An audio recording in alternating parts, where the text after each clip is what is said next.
Alors, bonjour à vous tous, aux organisateurs, aux animateurs et aux animatrices. Je suis très triste de ne pas être là aujourd'hui en présence, mais je suis très heureuse de vous présenter aujourd'hui devant cette belle assemblée le projet et l'étude Unity. J'ai le privilège de vous parler en tant que PI et représentante du sponsor en Suisse, mais c'est avant tout le fruit du travail d'une équipe exceptionnelle en France, en Suisse, en Argentine, au Brésil, en Norvège, sous le leadership incontesté de l'ANRS.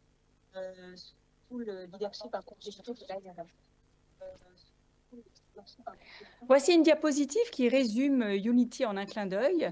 Le titre de l'étude, c'est un essai de phase 3, multicentrique, randomisé, contrôlé par placebo et en double aveugle, visant à évaluer l'efficacité et la sécurité du traitement antiviral au tecovirimat chez les patients atteints de Mpox. La population de l'étude, ce sont des adultes et des adolescents de plus de 14 ans qui sont atteints de Mpox, quelle que soit la durée de la maladie. Le suivi est d'1 mois et le critère de jugement principal, c'est l'évaluation de l'efficacité clinique mesurée par le temps nécessaire à la résolution de toutes les lésions visibles du traitement par tecovirimat avec des soins standards par rapport aux soins standards associés au placebo. Nous avons évidemment également des critères de jugement secondaires, par exemple la mortalité, l'hospitalisation, les complications, la durée des symptômes, mais aussi l'expression virale du virus sous tecovirimat par rapport au placebo ou encore l'évaluation des douleurs.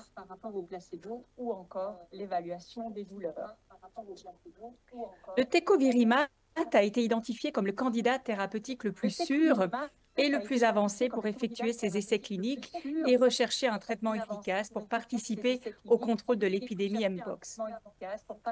Il inhibe la protéine membranaire P37 qui est essentielle à la formation du virus enveloppé extracellulaire lors de la lyse cellulaire et se prescrit avec un repas gras 2 fois par jour, 3 comprimés, avec une posologie qui est adaptée au poids. Aux États-Unis, le tecovirimat est approuvé uniquement pour la variole en vertu de l'exception de la règle animale pour les traitements dont les études d'efficacité humaine ne sont ni éthiques ou pas réalisables. Voici le schéma de l'étude, ce schéma qui est basé sur le corps protocole de l'OMS, publié en juillet 2022.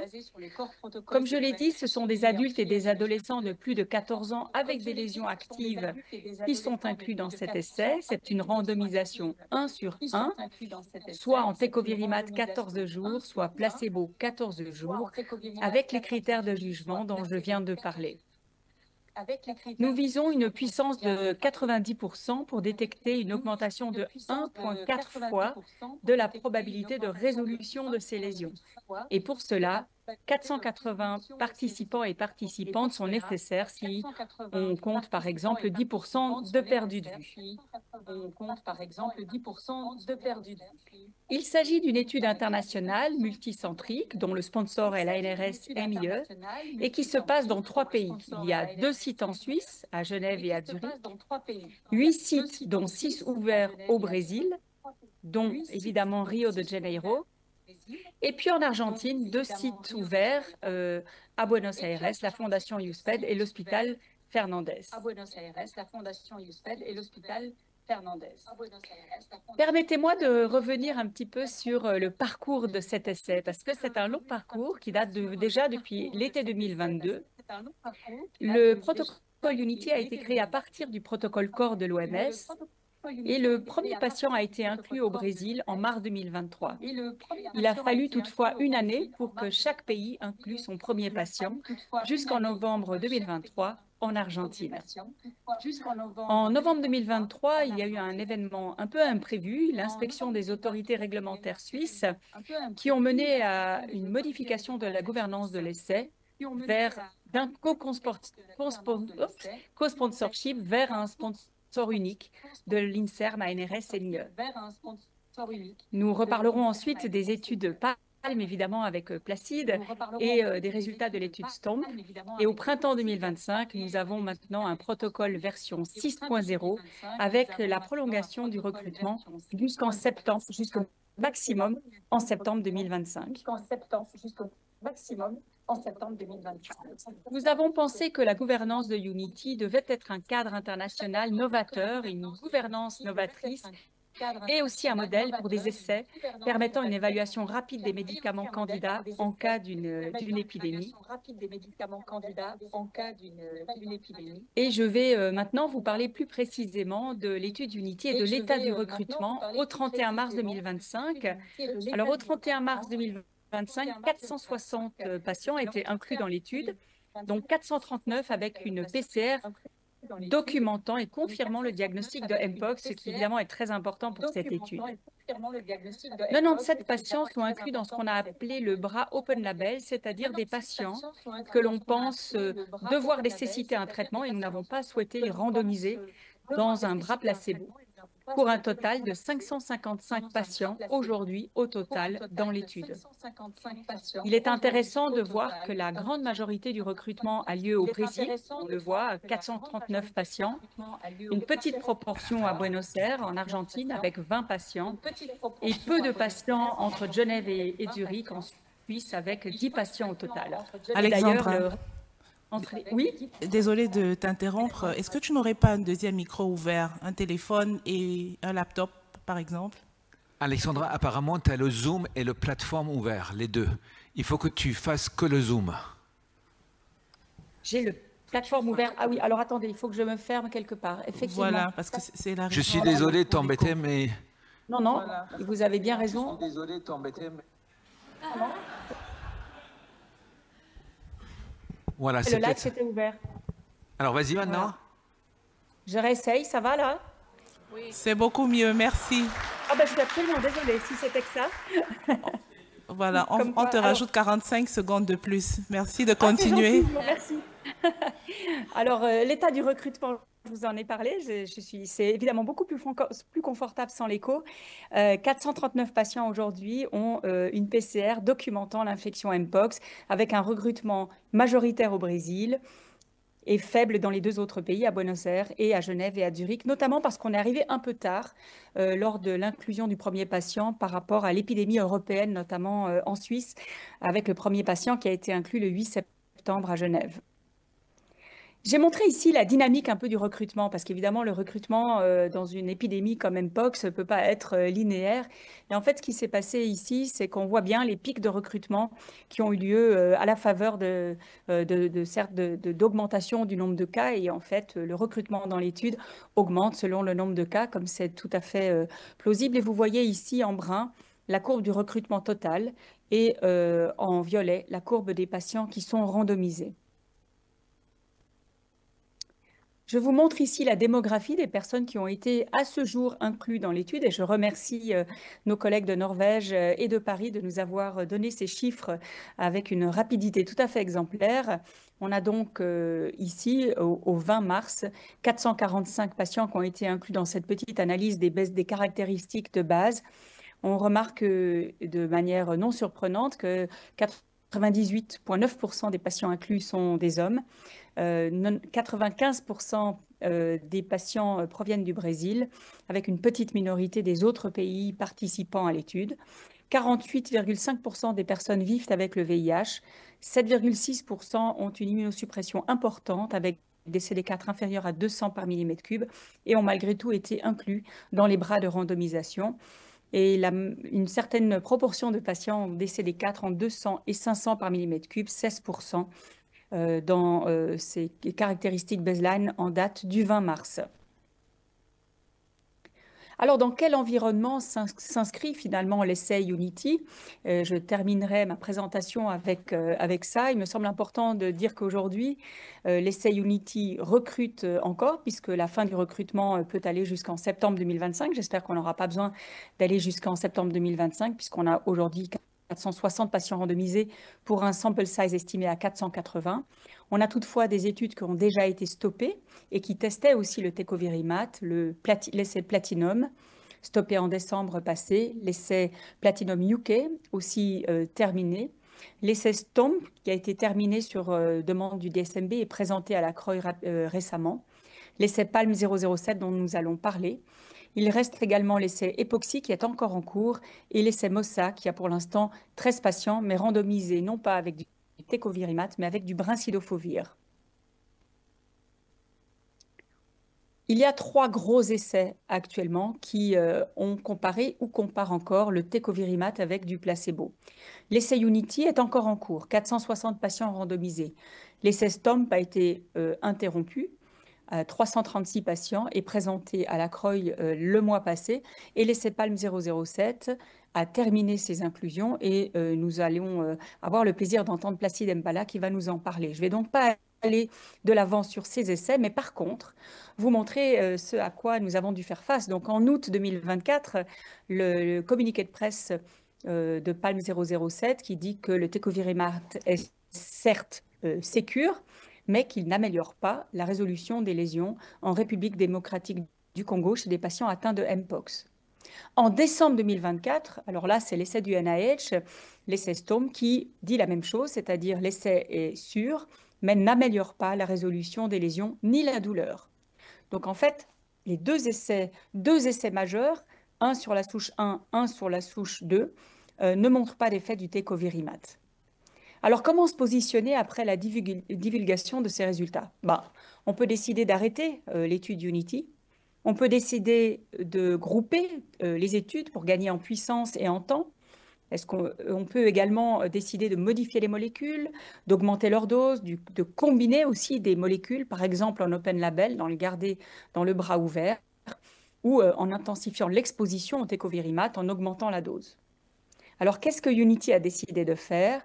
Alors, Unity a pris un autre choix. Et le choix de Unity, après beaucoup de consultations et de discussions extraordinairement enrichissantes, le tecovirimat pour le Mpox, Unity a décidé de poursuivre avec des résultats qui sont attendus, comme vous l'avez compris, très prochainement. Il s'agissait donc d'un communiqué de presse qui a été effectué en janvier de cette année.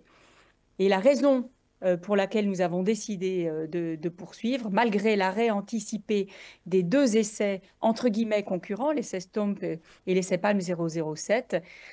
Cette raison a reposé sur le profil de sécurité qui a été confirmé, d'une part, et d'autre part, en raison de l'absence d'autres traitements antiviraux approuvés contre la Mpox, avec aussi des différences marquées entre les populations étudiées, notamment dans Unity, une proportion plus élevée de personnes vivant avec le VIH, et aussi par le fait que l'essai est assez proche de son achèvement. Donc, en conclusion, je voudrais dire qu'à ce jour, toujours, aucun traitement antiviral ne dispose d'un haut niveau de preuve actuellement disponible pour traiter la Mpox, qui a été une maladie longuement négligée jusqu'à son émergence sur la scène internationale en 2022. Il nous a paru essentiel, et je crois que c'est encore en mouvement, c'est extrêmement dynamique et extraordinairement intéressant de voir comment on peut créer un environnement communautaire, financier, mais aussi réglementaire, qui est propice à une recherche clinique qui est agile, intégrée dans les soins, mais aussi qui travaille en collaboration avec les autres essais afin de répondre efficacement aux attentes de santé publique dans la gestion de ces épidémies. Et avec ça, je vous remercie tous pour votre attention. Je m'excuse encore pour l'écho du début. Et puis, j'aimerais aussi apporter ma reconnaissance à une équipe extraordinaire, internationale, dédiée, engagée aux 4 coins des continents, sous le leadership de l'ANRS, que je remercie également.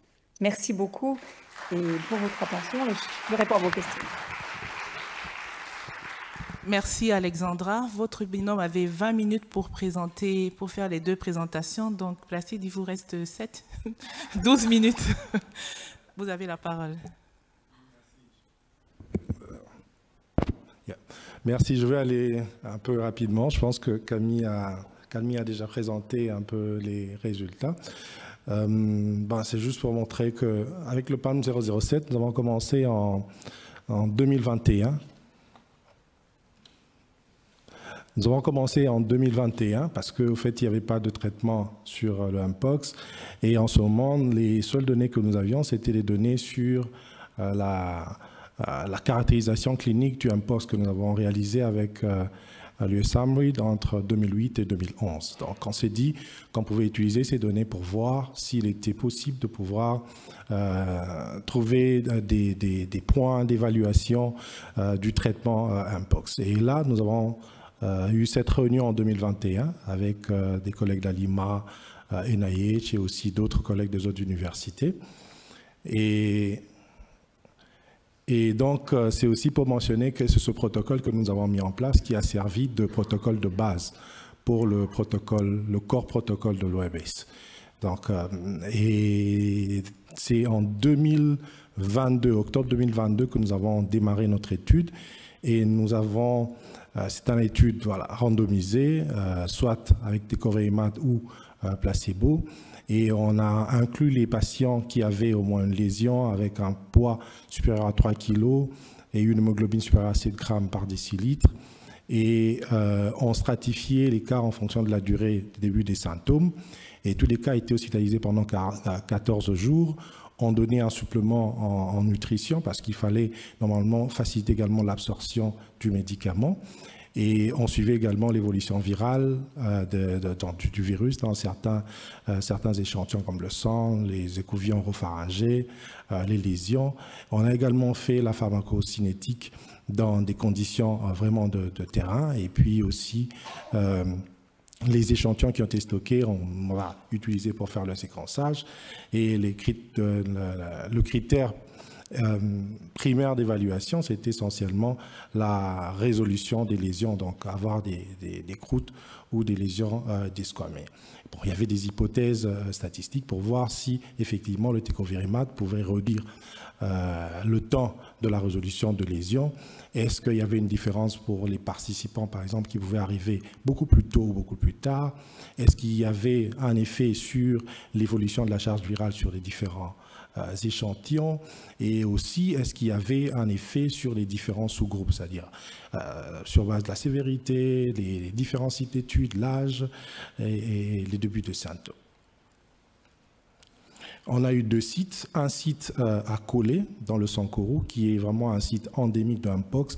C'est là où il y a eu la surveillance du Mpox par l'OMS entre 80 et 86, et le site est resté endémique depuis plus de 40 ans du Mpox. Et puis Tunda, qui était un site épidémique, parce qu'il y a eu une grosse épidémie entre novembre et décembre 2021. Et voilà un peu la dynamique des enrôlements. On a enrôlé 597 participants, dont 313 à Tunda et 284 à Kolé. Vous avez un peu l'image des cas que nous avons reçus au cours de notre étude. Et vous pouvez voir que la majorité de cas avaient un âge inférieur à 18 ans.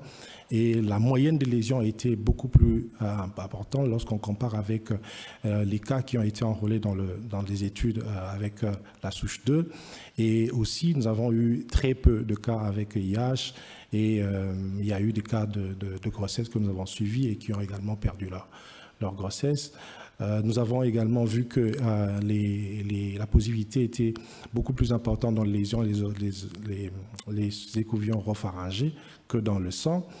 Et nous n'avons pas trouvé de différence significative lorsqu'on a comparé le tecovirimat et le placebo pour ce qui est de la résolution des lésions et aussi pour ce qui est de différents des évaluations secondaires, c'est-à-dire pour ce qui est de la mortalité et même de l'effet sur la grossesse. Nous n'avons pas trouvé de différence entre les deux groupes.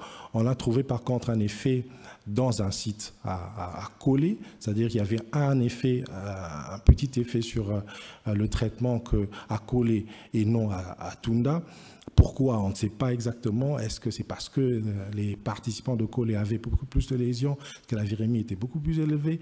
Est-ce que c'était parce qu'au début, lorsque les patients arrivaient à Kolé, ils étaient beaucoup plus sévères, mais lorsqu'on a juste, pour ce qui est de nombre de lésions, on a vu que cet effet était beaucoup plus faible.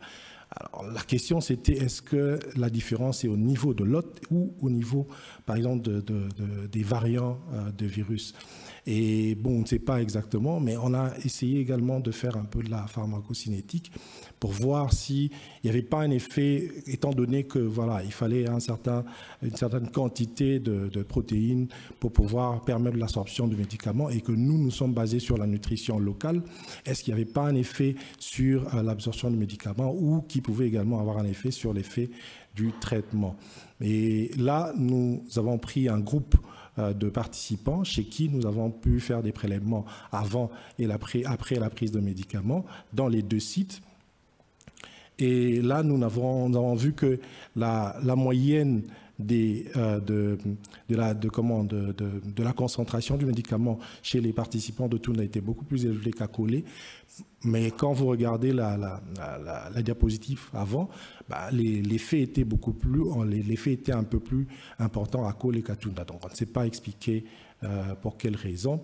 Et lorsque nous avons regardé par rapport à ceux qui avaient, parce que là, vous verrez qu'il y a quand même à peu près 36% des participants qui avaient une concentration en deçà de 169 nanogrammes par décilitre. Mais là, il faut mentionner que ces 169 nanogrammes est déjà 4 fois la dose thérapeutique, en fait. Donc, et là, lorsqu'on compare ceux qui avaient une concentration faible à ceux qui avaient une concentration élevée par rapport à la résolution des lésions, nous n'avons pas trouvé de différence significative. Et donc là, difficile de dire parce que bon, c'est à Tounda que nous avons cette concentration élevée. Par contre, lorsqu'on fait des analyses de sous-groupes, c'est à Kolé que nous avons un effet du traitement. On voit que ce sont les participants de plus de 18 ans qui avaient une concentration plus élevée, mais on n'a pas vu d'effet par rapport au traitement et on n'a pas vu de relation entre la concentration et l'efficacité de traitement. Donc, en résumé, plus de 64% de participants étaient des enfants avec un grand nombre de lésions, pas d'effet sur la réduction de nombre de lésions, pas d'éléments probants sur c'est-à-dire pas de problème sur le safety, et aussi on n'a pas vu de différence sur ce qui est de l'évolution virologique. On a vu un effet sur les sous-groupes, mais qui reste difficile à pouvoir expliquer pour le moment. Merci. Merci, Placide.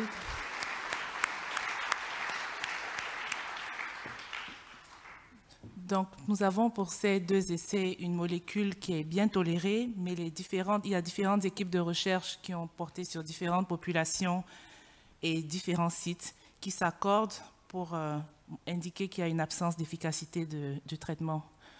Est-ce qu'il y a des questions? Comment ça se fait qu'il n'y ait pas de questions?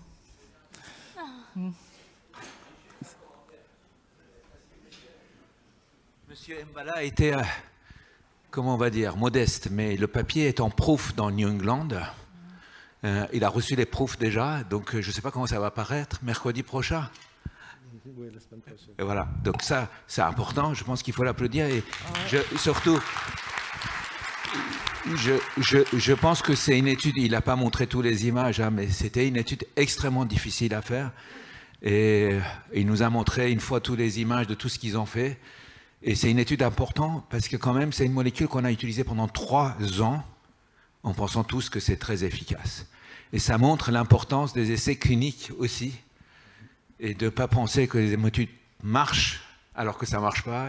Et après, je voulais aussi remercier Alexandra et Béatrice Christine qui n'est pas là et toutes les équipes de l'ANRS, de nos collègues norvégiens, argentins, parce que l'étude Unity qui va enterrer ou pas cette molécule, je pense, c'est lui qui va décider si cette molécule est enterrée ou pas.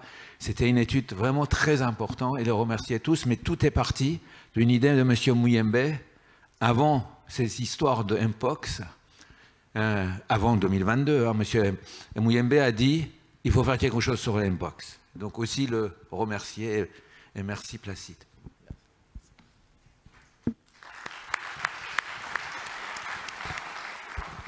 Voilà, il y a une question de Charles. Charles, oui, merci Alexandra.